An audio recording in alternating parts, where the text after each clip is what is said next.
အားလုံးပဲမင်္ဂလာပါရှင် Cooking by Nila Channel လေးမှာကြိုဆိုလိုက်ပါတယ်ရှင်ဒီနေ့မှာတော့ကြက်ဟင်းကားညွတ်ကြက်ဥကြော်လေးကြော်ပြမယ်ရှင်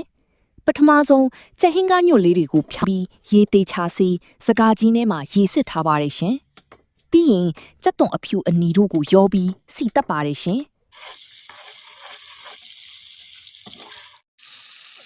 ပြီးရင်တော့ရေစစ်ထားတဲ့ကြက်ဟင်းကားညွတ်လေးထည့်တယ်ရှင်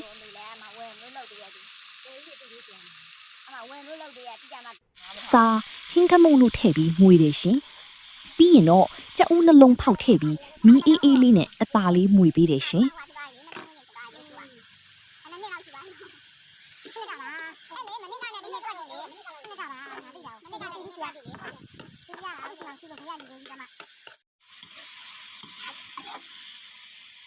အချက်လိုက်လေးဖြစ်သွားပြီဆိုရင်တော့အိုးချလို့ရပါပြီရှင်